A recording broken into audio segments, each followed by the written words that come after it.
Okay जी, तो जब आप प्रोग्राम बनाना शुरू करते हो, कोई कंपोनेंट बनाना शुरू करते हो, तो सबसे पहला टास्क हमारा क्या होता है कि बिना टूल टूटे और बिना कुछ गड़बड़ हुए कंपोनेंट को एक्यूरेट कैसे बनाएं, डायमेंशंस के अंदर कैसे बनाएं, ड्राइंग के अकॉर्डिंग एग्जैक्ट टॉलरेंस कैसे मेंटेन करनी है। तो ये हमारा टारगेट होता है जब भी हम कंपोनेंट बनाते हैं। लेकिन जब हम सारे टूल सेट कर लेते हैं, सब कुछ कर लेते हैं, प्रोग्राम बना के अगर हम डायरेक्ट वो प्रोग्राम चला के सारा प्रोग्राम हमारा सही चल रहा है, उसके बाद हमारा कंपोनेंट बन गया, उसके बाद भी वो एक्यूरेट नहीं बनता, उसकी एक्यूरेसी को मेंटेन करने के लिए हमें जो है कुछ चीजें करनी पड़ती है मशीन में, जिसको बोलते हैं वियर देना। तो वियर सुनते ही हो सकता है आपको लगा हो कि यार ये तो पता है, वहां पे वियर दो, डाउन करो और उसके बाद हमारा जो है कंपोनेंट बन जाएगा। लेकिन ठीक है, आपको वो चीज पता है, लेकिन जो जो चीजें मैं आज आपको बताने वाला हूँ उसके अलावा वो शायद आपको ना पता हो। तो ये वीडियो को लाइटली मत लेना और पूरा एंड तक देखना। तो चलो समझते हैं कि एक्यूरेसी कैसे मेंटेन करते हैं, डायमीटर्स कैसे मेंटेन करते हैं सीएनसी टर्निंग मशीन के अंदर। Let's go. So how to maintain tolerance by giving wear. तो शुरू करने से पहले मैं आपको फिर से बता दूं कि सीएनसी टर्निंग पे एक सीक्वेंस से शुरू से लेके एंड तक मैंने एक कोर्स डिजाइन किया है, जो स्पेसिफिकली मैंने उनके लिए डिजाइन करा है जिनको टर्निंग का बिल्कुल भी नहीं आता, जिन्होंने सीखने की हर तरह से कोशिश करी है लेकिन उनको समझ में ही नहीं आ रहा। तो ये कोर्स बिल्कुल फंडामेंटल से स्टार्ट होता है, जीरो से ए से लेके जेड तक सारा कुछ सिखाया मैंने इस पे। मेरी वेबसाइट पे ये कोर्स लॉन्च हो चुका है, प्री रिकॉर्डेड क्लासेस के साथ है। ये नहीं है कि 8 बजे करना है आपको, 7 बजे करना है आपको। एक बार कोर्स खरीदो, जब आपका दिल करे, जितने बजे मर्जी आपका दिल करे, कोई भी क्लास आप वहां पे जाके देख सकते हो। एक बार कोर्स ले लिया, सारी जिंदगी के लिए आपका।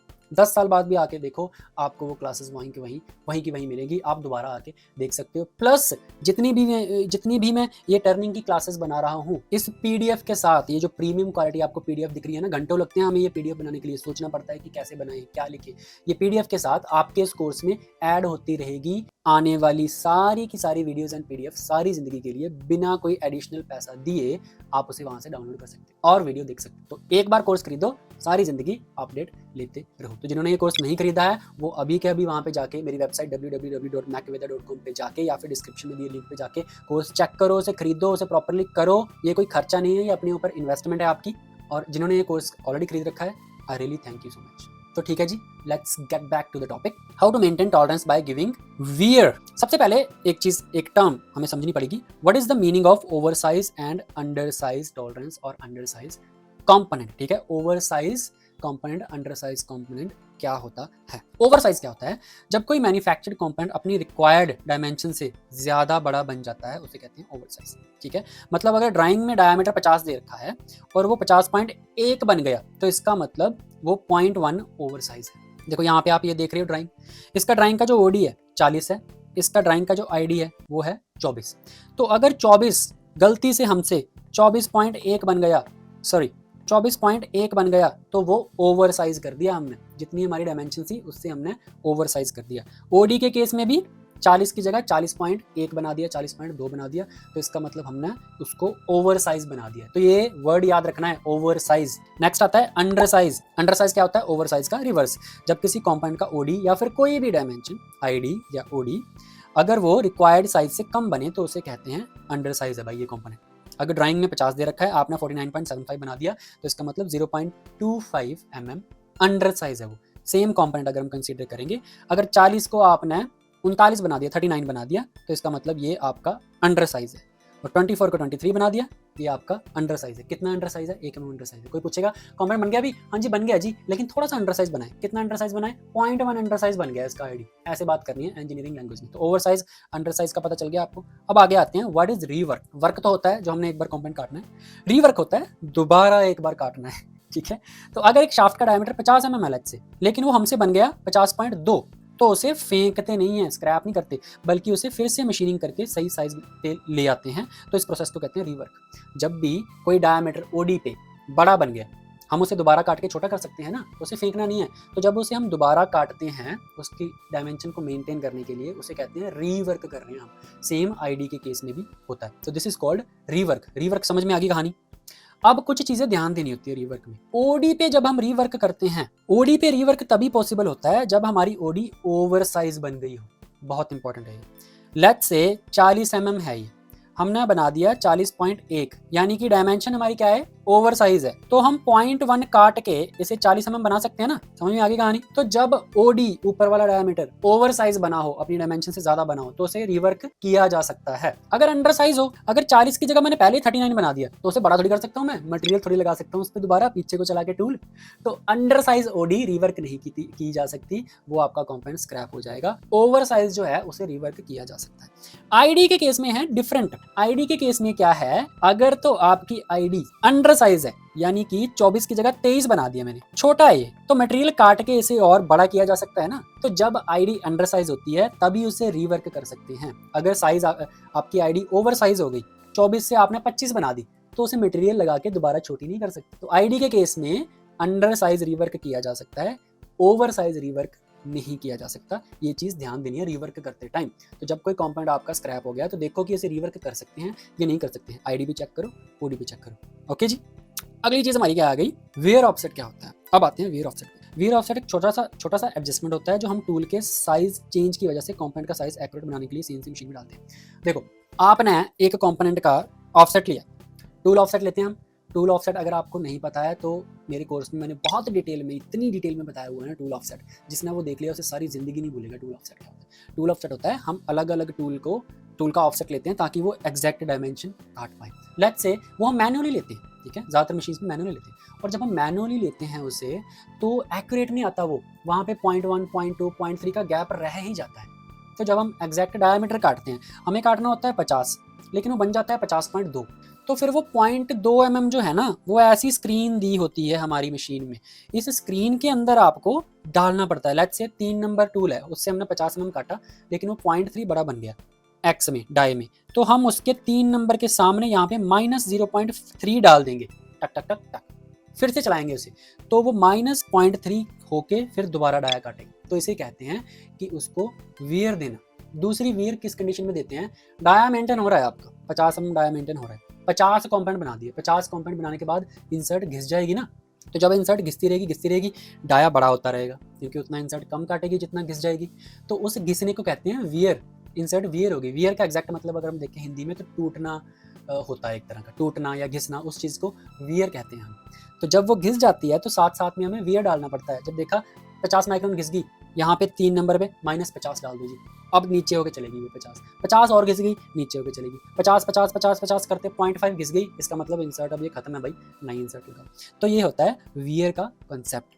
तो वियर ऑफसेट जो है हम यहाँ पे डालते हैं, जैसे मैंने आपको बताया, तो यहाँ पे वियर ऑफसेट डालते हैं, उसके बाद टूल उतना डाउन होकर चलता है। ज़्यादातर फिनिशिंग में ही वियर डालते हैं, क्योंकि जो फिनिशिंग टूल चलता है वही डायमीटर मेंटेन करता है हमारा। रफिंग तो जो है वो स्टोक छोड़ के चलता है, तो फिनिशिंग की डायमीटर मेंटेन करता है, ज़्यादातर फिनिशिंग टूल में ही वियर डालते हैं। अब जब भी हम आप नया कंपोनेंट बनाओ, जो मेन चीज़ मैं आपको समझाना चाहता हूँ, ध्यान से सुनो, जब भी आप नया कंपोनेंट बनाओ, आपने टूल ऑफसेट ले लिए, आपको पहली बार चलाना है, लेकिन हमें पता नहीं होता कि टूल टाल, तो हमें पता नहीं होता कि ये टूल कहीं इसे माइनस ना कर दे या प्लस ना कर दे। लेकिन हमें ये पता है कि अगर ओडी हमारी हम थोड़ी सी बड़ी बन जाएगी तो हम रिवर्क कर सकते हैं, आईडी हमारी थोड़ी सी छोटी बनेगी तो भी हम रिवर्क कर सकते हैं।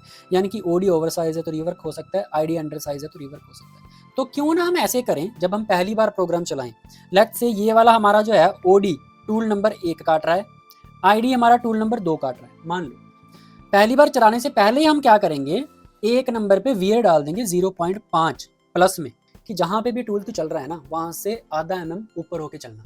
आईडी के केस में क्या करेंगे, 2 नंबर में डाल देंगे -0.5 कि तू आईडी वाले टूल जहां भी चल रहा है वहां से -0.5 नीचे आके चलना। तो अब होगा क्या, जो भी एरर होगा 0.2 0.3 के करीब होता है जब हम मैनुअली ऑफसेट लेते हैं। लेकिन जब ये टूल काटेंगे तो ये इसको 24 को अंडर साइज बना देगा वो टूल, क्योंकि हमने वियर ही इतना दे दिया उसको कि भाई इतना नीचे को चलना, और 40 को ओवर साइज बना देगा। कितना ओवर साइज बना देगा वी डोंट नो, हो सकता है 0.3 ओवर साइज बना दे या 0.2 ओवर साइज बना दे, उसको पहले ही ओवर साइज बना देगा। तो आईडी हमने अंडर साइज बना ली, ओडी हमने ओवर साइज बना लिया। अब हमें पता है, मेजर करेंगे हम वर्नियर से, अंदर मेजर करेंगे बोर गेज से, और देखेंगे कि कितना ओवर साइज बना। जितना भी ओवर साइज बना है, लेट्स से हमारा 40.1 बन गया, तो जो हमने 0.5 mm वियर दिया था उसमें माइनस कर दो 0.1, यानी कि उसे 0.4 mm कर दो, 0.1 डाउन कर दो। अगली बार रीवर्क करोगे, रीपास दोगे तो ओडी मेंटेन हो जाएगी। सेम तरीके से आईडी में भी ऐसे ही करना है। आईडी में जितना भी आपका डिफरेंस आता है उतना आप वीयर में डाल दो, अगली बार रीपास दो तो आईडी भी मेंटेन हो जाएगी। फिर आप जब नए कंपोनेंट अगले कंपोनेंट काटोगे तो वो सेम डायमेंशन पे ही निकलेंगे। फिर जितनी जितनी इंसर्ट वीयर होती है उतनी उतनी जो है आप वीयर डालते रहो। तो this is how you basically adjust your accuracy और maintain your accuracy by giving wear offset, ठीक है। अब अगला एक सवाल आता है कि क्या रफिंग टूल में भी वीयर डालते हैं? देखो, रफिंग टूल में बेसिकली क्या होता है ना, रफिंग टूल का काम होता है कि ज्यादा मटेरियल जल्दी जल्दी हटाना, लेकिन वो फिनिशिंग जो है टूल, पहले इतना इतना मटेरियल होता है इस पे, रफिंग टूल धड़ धड़ धड़ धड़ धड़ धड़ उठा देता है और लास्ट में फिनिशिंग के लिए थोड़ा सा स्टॉक छोड़ देता है। लेट्स से फिनिशिंग के लिए उसने स्टॉक छोड़ दिया 0.1 mm या 0.2 mm। रफिंग में जान होती है, उसे पता होता है कि मैं 1-1, 2-2 mm भी उखाड़ दूंगा, लेकिन फिनिशिंग जो टूल होते हैं ना, उससे टूल वालों ने बताया होता है कि भाई साहब एक काम करना, आप 0.2 mm ही स्टॉक रखना तो एक्यूरेसी अच्छी आएगी, या 0.4 mm ही काटना है एक बार में तो एक्यूरेसी अच्छी आएगी। अब हमने फिनिशिंग में वियर देके एक्यूरेसी मेंटेन कर ली, लेकिन अगर रफिंग जो टूल है उसमें एरर हुआ, हो सकता है वो 0.2 की जगह 0.4 स्टॉक छोड़ दे हर बार, या 0.5 स्टॉक छोड़ दे, या 1 mm स्टॉक छोड़ दे। तो इसलिए पहले रफिंग टूल चला के स्टॉक चेक करके रफिंग में भी वियर देना होता है। रफिंग में वियर देके हम क्या करते हैं, फिनिशिंग के लिए स्टॉक मेंटेन करते हैं। इस प्रोसेस का नाम होता है फिनिशिंग स्टॉक मेंटेन करना, स्टॉक मेंटेन करना, ठीक है, फिनिशिंग टूल के लिए। तो रफिंग में भी वियर देना है, फिनिशिंग स्टॉक मेंटेन करना है। जब देख लिया कि 0.2 स्टॉक छूट रहा है, फिर फिनिशिंग टूल चलाना है, फिर डायमीटर मेजर करना है और फिर देखना है एक्यूरेसी एडजस्ट करने के लिए फिनिशिंग में कितना वियर देना। तो रफिंग एंड फिनिशिंग दोनों में वियर देना पड़ता है, जितना भी एरर आता है उसके हिसाब से। अब वियर ऑफसेट ज्यादा से ज्यादा कितना दे सकते हैं? देखो, वियर ऑफसेट ऐसा नहीं है कि देते रहो देते रहो देते रहो, 1 mm डाउन चला गया फिर भी देते रहो, ऐसा नहीं होता। देखो, हर एक इंसर्ट का जो कॉर्नर होता है, हल्का सा घिस गया कोई बात नहीं, डाउन करके चला लो, और घिस गया डाउन करके चला लो, और घिस गया डाउन करके चला लो। ऐसा नहीं है कि वो 3 mm घिस गया और आप फिर डाउन करके चलाते जा रहे हो, ऐसा नहीं होता। तो हर एक इंसर्ट की एक लिमिट होती है कि भाई साहब 0.2 0.3 जो है नीचे जा रहा है, आप वियर देते रहो, लेकिन उसके बाद आप इंसर्ट चेंज कर दो, फिनिशिंग खराब होने लग जाएगी, एकदम से खुरदरी सी फिनिश आने लग जाएगी। तो इसलिए वियर की लिमिट होती है। ज़्यादातर अगर आप देखो 0.4 तक, 0.4 से 0.8 जो है वो बड़े कॉर्नर रेडियस के लिए होती है। जैसे 1.2 का कॉर्नर रेडियस है तो वहाँ पे आप 0.8 तक भी वियर दे सकते हो, नहीं तो ज़्यादा से ज़्यादा 0.4 तक ही वियर देना है मैक्सिमम। अगर 0.4 से ऊपर वियर जा रहा है तो आप समझ लो, यहाँ लिख देता हूँ मैक्सिमम वियर, अगर 0.4 से ऊपर वियर जा रहा है ना आपका, तो आप समझ लो कि आपकी इंसर्ट खराब हो चुकी है। उसके बाद आप इंसर्ट चेंज करो, जितना भी वियर दिया है उसे फिर से वापस 0 करो, फिर से कटिंग शुरू करो और फिर से वियर देना शुरू करो। तो वियर का मतलब ये नहीं है देते रहो देते रहो देते रहो। ध्यान देना है आपने कि यार ये तो बहुत वियर हो गया, बताओ अपने इंचार्ज को इतना वियर हो गया कि मुझे लग रहा है इंसर्ट खराब हो गई। और अगर आप खुद एक प्रोग्रामर बन चुके हो, सेटर बन चुके हो, तो आपको इस चीज़ का ध्यान रखना है, ऑपरेटर्स को बताओ। तो वियर की लिमिट होती है, इस लिमिट को पैरामीटर में भी सेट किया जा सकता है कि उससे ज़्यादा आप उस स्क्रीन में दे ही ना पाओ वियर। लेकिन अगर पैरामीटर नहीं भी सेट है तो आप उस चीज़ का ध्यान रखो। सो या दैट वाज ऑल। मुझे ये छोटी सी चीज़ आपको बतानी थी कि एक्यूरेसी मेंटेन करने के लिए क्या क्या चीज़ें ध्यान रखनी पड़ती हैं, कौन कौन से वर्ड आपको पता है। मेरा CNC कोर्स नहीं खरीदा है, अगर आपने वेबसाइट पे जाओ और वो कोर्स खरीदो, बहुत ज़्यादा ज़रूरी है आपके लिए। अगर आप एक CNC ऑपरेटर हो, टर्निंग ऑपरेटर हो, ठीक है, वो कोर्स मतलब आपकी नॉलेज को बहुत निखार देगा, ये मेरी गारंटी है। बाकी जो भी चीज़ें उसमें आपको लगता है कि भाई ये तो कवर ही नहीं हुई, तो वो साथ ही साथ फ्री में आ रही है ना, ये सारी की सारी प्रेजेंटेशन फ्री में डल जाएगी वहाँ पे बोनस कंटेंट में, ये वीडियो फ्री में डल जाएगी वहाँ पे, यूट्यूब से चाहे डिलीट हो जाए लेकिन वहाँ पे रहेगी। तो सारे फ्यूचर अपडेट आपको जो है वो फ्री में आते रहेंगे। सो ज़रूर चेक कीजिए मेरा कोर्स, वहाँ पे जाके उसे बाय करके उस कोर्स को आराम से पूरा कीजिए। So thank you so much, I will see you in the next video with the next topic. तब तक के लिए take care and bye bye.